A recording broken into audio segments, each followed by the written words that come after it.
Halo, saya Denny dari Fakultas Ilmu Komputer Universitas Indonesia. Dalam video ini saya akan membahas tentang stack, secara khusus membahas implementasi stack menggunakan array dan linked list. Yang dibahas dalam video ini adalah operasi dasar, contoh kegunaan, dan implementasinya. Tujuan pembelajaran dari video ini adalah memahami cara kerja dan kegunaan stack dan dapat mengimplementasi stack. Nah, kita tinjau kembali apa itu ADT. ADT adalah Abstract Data Type, yaitu spesifikasi dari sekumpulan data termasuk operasi yang dapat dilakukan pada data tersebut.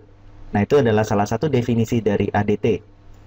Definisi lain adalah sekumpulan data dan operasi terhadap data tersebut yang definisinya tidak tergantung pada implementasi tertentu. Nah, di sini yang di garis bawahi adalah ada data dan ada operasi. Sama halnya juga di sini ada data dan ada operasi. Nah, yang terpenting juga di sini bahwa tidak bergantung pada implementasi tertentu. Ya. Nah, misalnya contohnya kita akan membahas stack. Nah, stack itu bisa diimplementasi menggunakan array dan linked list. Nah, tapi operasi-operasi pada stack, misalkan untuk push dan pop, itu tidak bergantung pada implementasinya. Mau implementasinya mau pakai array, mau implementasi menggunakan linked list, cara operasi pada stack tetap sama. Nah, spesifikasi dari abstract data type biasanya disebut sebagai interface. Jadi kita hanya menentukan method-method atau operasi-operasi yang kita dapat lakukan terhadap data tersebut.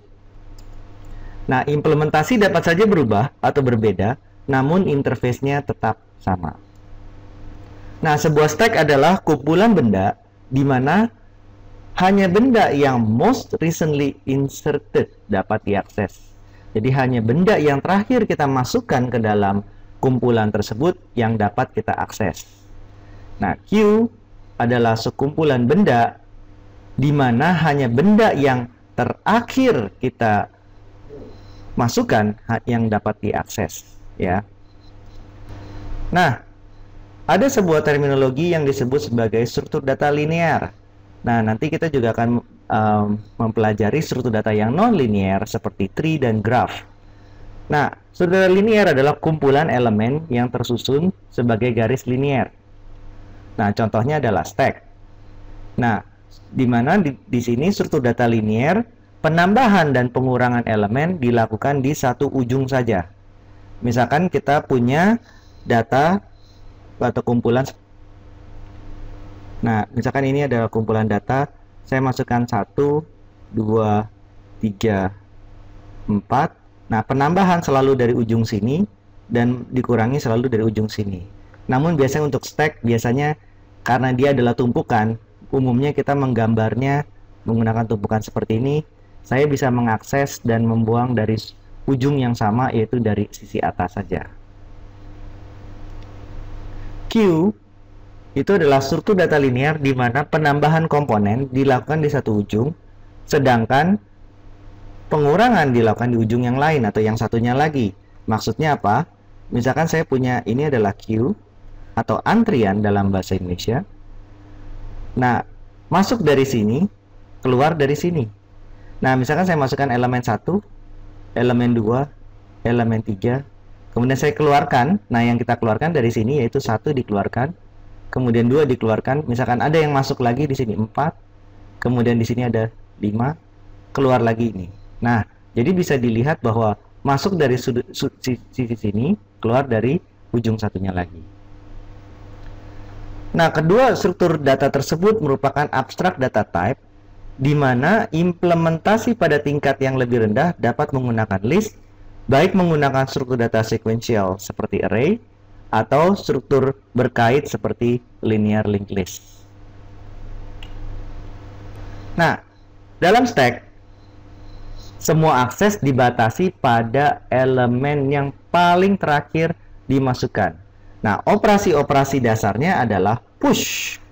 Push itu adalah memasukkan ke dalam stack, pop itu mengeluarkan dari stack, top adalah melihat benda yang paling di atas atau elemen yang paling di atas dalam stack atau dalam tumpukan. Nah, bedanya apa pop dan top? Kalau pop itu diambil dan dilihat, kalau top itu biasanya cuma ngintip aja, cuma melihat apa sih yang di paling atas dari tumpukan atau stack tersebut. Nah, operasi-operasi dasar ini memiliki waktu yang konstan. Apa maksudnya? Mau kita punya 1000 elemen atau 1 elemen atau kosong, waktu yang dilakukan untuk melakukan operasi-operasi push, pop, dan top semuanya sama. Nah, contoh di luar dunia komputer adalah tumpukan kertas, di mana kita punya daftar kertas-kertas yang kita ingin baca, misalkan. Nah, kita tumpukan dari atas dan kita tumpukan terus di atasnya, ya. Atau tumpukan tagihan. Nah, itu juga adalah sebuah stack. Atau tumpukan piring. Nah, maksudnya apa? Misalkan kita punya tumpukan piring seperti ini, ya. Kita taruh piring lagi, piring lagi, piring lagi. Nah, ketika kita mengakses dari tumpukan itu, yang kita bisa akses hanya piring teratas, atau kertas teratas, atau tagihan paling atas. Nah, waktunya adalah konstan per operasi stack, seperti yang dibahas sebelumnya, tidak bergantung berapa banyak item yang tersimpan dalam stack. Ingat, karena kita hanya mengakses elemen teratas, maka itu konstan. Nah, bayangkan jika kita punya piring seperti ini, kita ingin mengakses elemen yang paling bawah, itu waktunya tidak konstan. Kenapa? Karena yang atasnya harus kita keluarkan terlebih dahulu. Nah, stack dapat digunakan untuk memeriksa pasangan tanda kurung atau balance symbol. Contohnya, misalkan kita punya kurung seperti ini, apakah jumlahnya sama, kurung bukanya dan kurung tutupnya sama, dan urutannya sesuai. Nah, misalkan seperti ini. Nah, pasangan kurung seperti ini boleh. Kenapa? Karena ini kan pasangannya ini pasangannya ini juga pasangan ini. Boleh. Namun yang ini nggak bisa. Kenapa? Karena ini pasangannya ini kan. Yang ini pasangannya ini. Nah, ini nggak boleh. Nah, dan kita tidak bisa melakukan ini dengan menggunakan perhitungan simbol secara sederhana. Misalkan kita hitung kurung kurawal bukanya ada berapa? Ada 1. Oh, kurung kurawal tutupnya ada berapa? Ada 1. Oke. Match. Nah, kurung bukanya ada 1. Kurung tutupnya ada 1. Oke, match. Nah, kurung siku buka ada 1, ini ada 1. Match. Nah, tidak bisa, ternyata salah. Nah, yang harus dilakukan adalah kita harus memperhatikan juga urutan kurung buka dan kurung tutupnya. Nah, sebuah kurung tutup harus merupakan pasangan kurung buka yang paling terakhir ditemukan. Nah, jadi stack dapat membantu di sini. Nah, algoritmanya seperti apa? Pertama, kita buat stack baru yang kosong. Secara berulang kita baca token-token. Nah, token itu maksudnya kurung buka atau kurung tutup, ya. Jika token adalah kurung buka, kita push token ke dalam stack. Kita masukkan ke dalam stack. Nah, jadinya karena ini kita menggunakan stack, dia akan ada di paling atas. Nah, kemudian jika itu adalah kurung tutup, maka pertama kita cek dulu stacknya kosong nggak. Kalau stacknya kosong, berarti kita laporkan error. Kenapa error? Berarti kurung tutupnya ini tidak ada kurung bukanya, ya. Atau kita pop stacknya, kemudian kita periksa apakah simbol yang di pop merupakan pasangannya. Nah, kalau dia bukan pasangannya, kita laporkan error, ya. Nah, jika di akhir input stack tidak kosong, laporkan error. Nah, maksudnya apa di sini? Kita udah baca semua inputnya dan ternyata stacknya belum kosong. Nah, artinya apa? Artinya kita memiliki kelebihan kurung buka. Nah, contoh, misalnya input seperti ini, kurung buka, kurung tutup, kurung tutup. Nah, kita baca dari kiri ke kanan. Kita push kurung buka, karena itu ada kurung buka, kita push.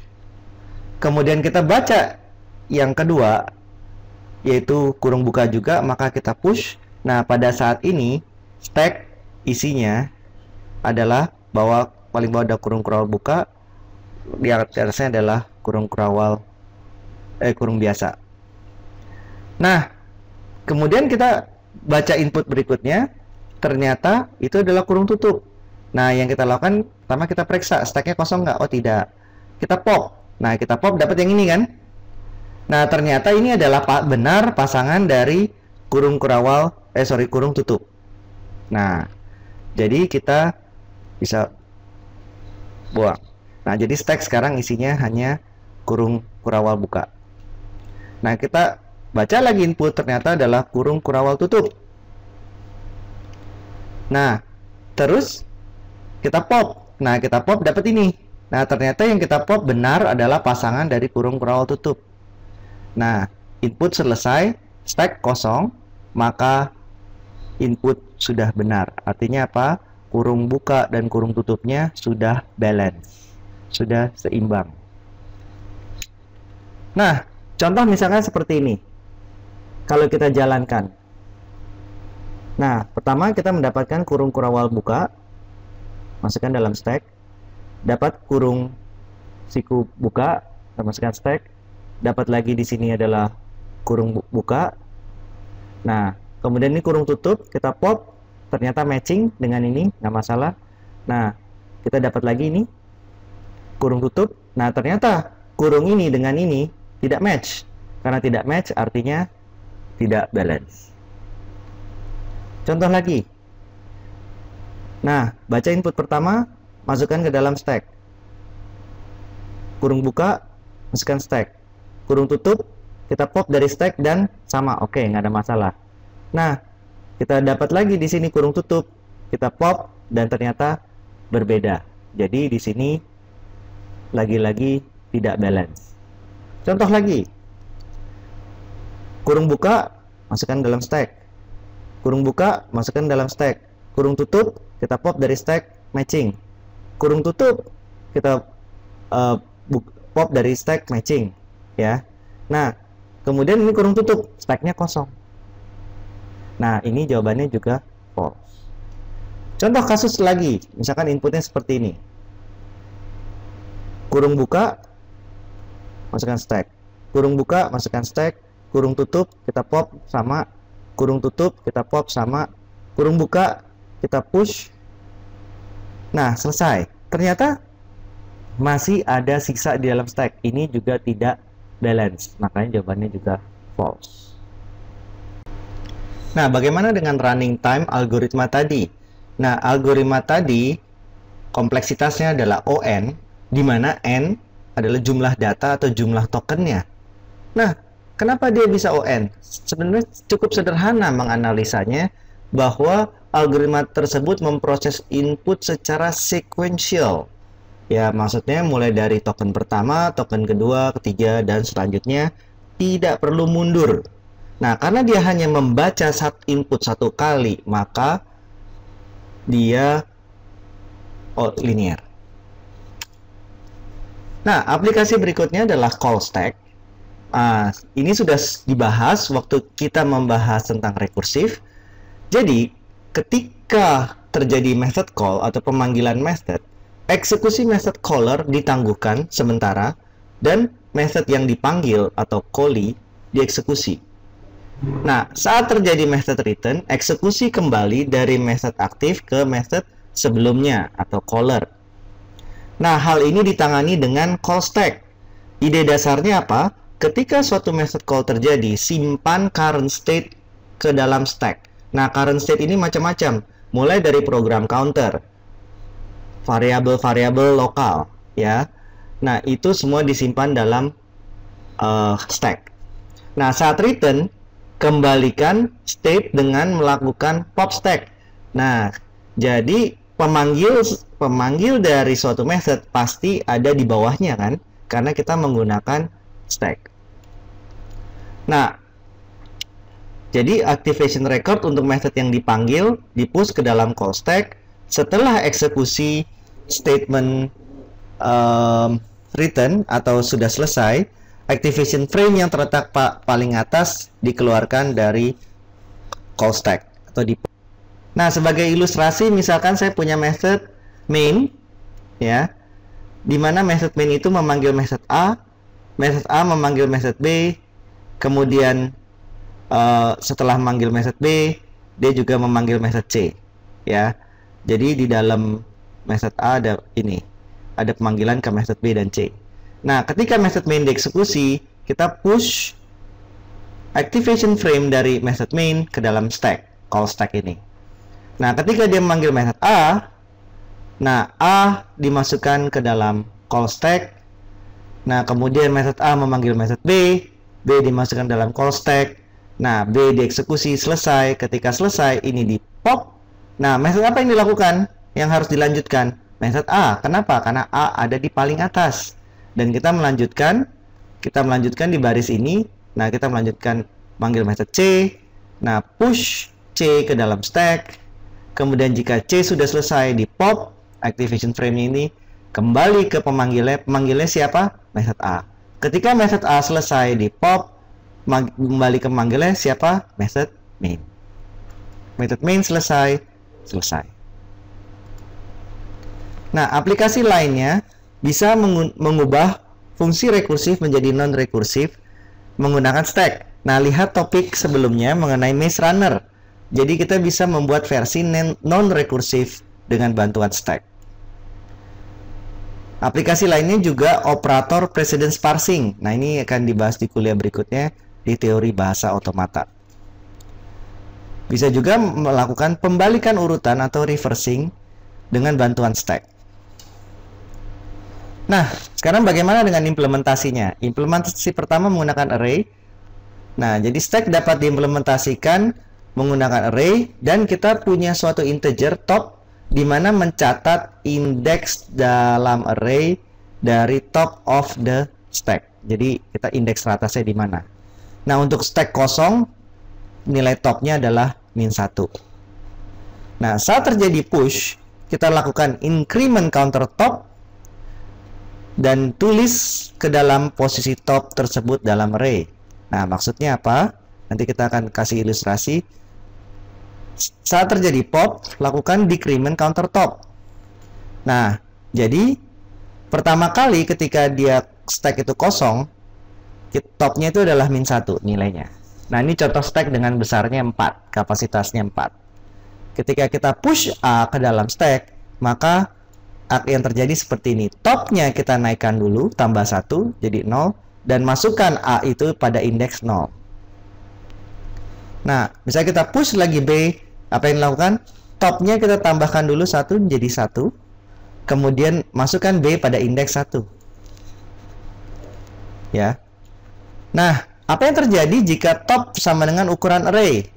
Artinya apa? Artinya stack sudah penuh. Nah, yang bisa dilakukan jika array penuh, kita melakukan array doubling. Nah, ingat dalam kuliah dasar-dasar pemrograman, kita bisa melakukan array doubling. Nah, kita mengalokasikan sebuah array baru dengan ukuran 2 kali lipat dari ukuran semula, kemudian kita salin isi array yang lama ke yang baru. Nah, kita bisa melakukan seperti ini.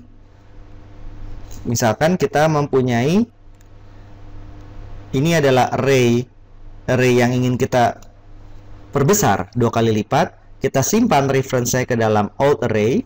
Ya, di sini ada, kita buat variabel reference baru namanya old array. Kemudian kita buat array baru yang besarnya 2 kali lipat dari array yang lama. Kemudian loop yang ini kita mengulang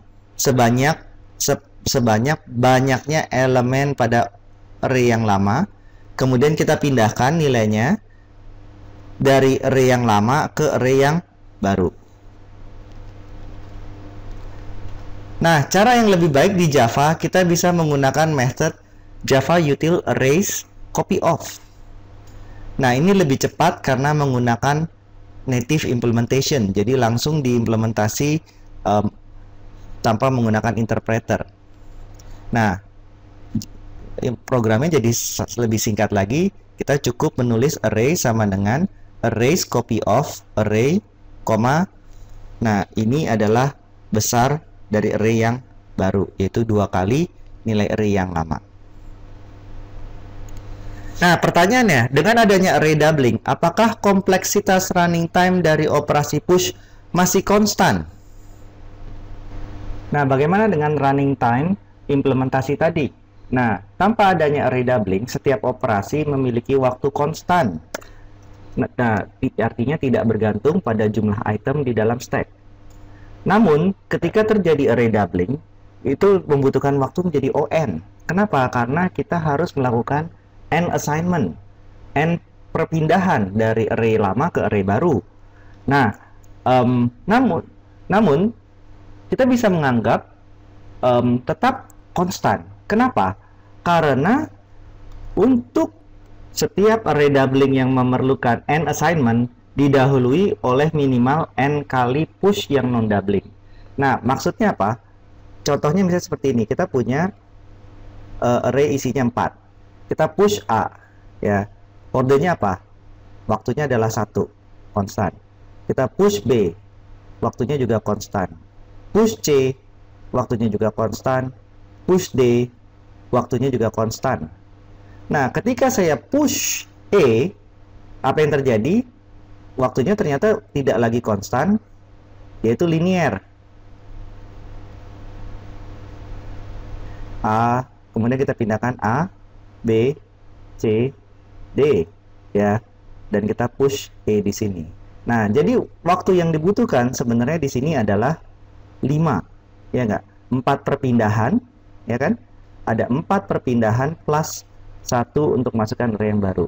Nah, namun jika kita bagi rata, di sini ada 5 operasi, totalnya ini ada berapa operasi? Ada 9 operasi. Nah, kalau saya bagi 5, itu adalah 2. Jadi bisa kita anggap seperti ini. Ketika saya push yang tidak terjadi non-doubling, saya setornya istilahnya 2, bukannya 1.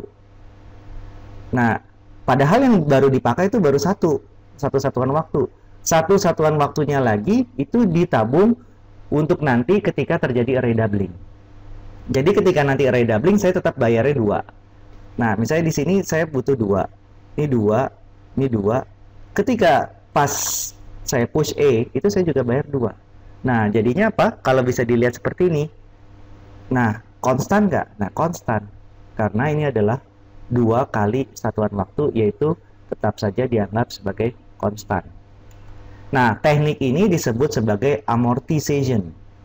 Nah, teknik ini juga dipakai dalam bidang-bidang seperti akuntansi. Nah, nanti kalau dalam computer science akan dipelajari lagi dalam kuliah desain, analisis, dan algoritma. Nah, salah satu implementasi dari array menggunakan stack bisa seperti ini. Kita buat kelas myArrayStack dengan menggunakan template, yaitu T. Di sini saya mempunyai array yang tipenya adalah T, array of T, dan saya punya top of stack. Ini default capacity pertama kali dibuat, besarnya ada 10. Nah, kemudian nanti akan double-double. Di sini adalah constructor, jadi kita menginisialisasi array tersebut, memeriksa apakah empty atau tidak, membuat kosong, dan di sini kita mengintip elemen paling atas, dan ini menghapus elemen paling atas. Ini mengintip dan menghapus elemen paling atas, makanya return type-nya adalah T. Di sini masukkan elemen baru dalam stack, dan di sini ada method private double array yang dipanggil ketika kita melakukan push. Nah, ini baru dipanggil kalau ternyata dia penuh. Nah, bagaimana kalau implementasi menggunakan linked list? Nah, ternyata untuk linked list sangat sederhana. Kita bisa mengasumsikan bahwa elemen yang teratas dalam stack itu terletak di paling depan dari list. Ya, jadi top of stack-nya itu ada di paling depan. Nah, kalau gitu gimana kita memeriksa apakah itu kosong atau tidak? Kita tinggal periksa aja. Jika top of stack-nya itu null, artinya listnya kosong. Nah, operasi push, bagaimana mengimplementasinya? Kita create node baru, kemudian sisipkan sebagai elemen pertama dalam list. Nah, ini contohnya begini. Berarti kalau implementasi seperti ini, saya punya stack, ya. Yang paling bawah apa? Yang paling bawah adalah A, B, C, D. Ya. Nah, jika saya push satu elemen lagi, E, kan E-nya ini paling atas. Nah, kalau menggunakan linked list, apa yang kita lakukan? Kita melakukan dengan membuat node baru di depannya. Kita buat node baru, kita masukkan E di situ, kemudian kita link dari sini ke sana, kemudian top of stack-nya tidak lagi menunjuk ke sini, menunjuk ke node yang baru. Nah, ini cara menggunakan linked list sebagai implementasi untuk stack. Nah, bagaimana untuk pop? Nah, untuk pop itu cukup sederhana, memajukan top of stack ke item kedua. Nah, jadi gimana implementasinya? Sederhana sekali, tinggal toss sama dengan toss.next. Nah, maksudnya apa? Ini kan top of stack-nya menuju ke sini. Kalau saya next-nya itu yang mana? Yang sini. Kalau saya majukan toss sama dengan toss next, toss tidak lagi menuju ke sini, sekarang toss balik lagi menuju ke sini. Dengan kata lain, saya membuang benda teratas dari stack. Nah, implementasinya seperti apa? Nah, mirip dengan yang array, kita juga menggunakan generics. Nah, di sini namun saya menggunakan list node sebagai top of stack-nya. Nah, di sini kita sediakan juga method-method yang mirip. Di konstruktornya kita buat. Nah, pertama kali konstruktornya seperti apa? Sederhana, cuma top of stack, implementasinya ya maksud saya, itu sama dengan null. Cukup sederhana itu. Is empty, ya kita periksa aja top of stack-nya null apa tidak. Make empty, sebenarnya sama dengan ini. Nah, untuk top, kita ngintip paling atas. Nah, pop, top and pop, push. Nah, semuanya ini implementasinya mudah. Yang agak panjang sedikit itu adalah yang push. Namun di sini sama dengan melakukan prepend pada linked list. Nah, prepend itu apa? Menambahkan di paling depan. Kalau append menambahkan di paling belakang. Pre artinya sebelum. Nah, jadi apa inti pembelajaran dari video ini? Tipe data abstrak stack dapat diimplementasikan menggunakan array dan linked list. Kedua versi, baik array maupun linked list, berjalan dengan kompleksitas konstan. Linked list memiliki overhead akibat diperlukan reference next pada setiap node. Nah, memperbesar kapasitas dalam implementasi array atau array doubling memerlukan space sekurangnya 3 kali jumlah item data. Maksudnya apa? Ingat di contoh sebelumnya, misalnya saya punya array besar 4. Ketika saya melakukan array doubling, saya harus membuat array 8 besarnya. Nah, berarti pada saat itu penggunaan memorinya adalah 4 kali 3. Ya, 4, 4, dan 4. Kenapa? Karena pada proses itu saya belum bisa mendelete yang ini. Setelah saya pindah, nah, baru saya bisa hapus yang ini. Nah, tapi pada saat sebelum saya memindahkan, saya butuh memori sebesar 12.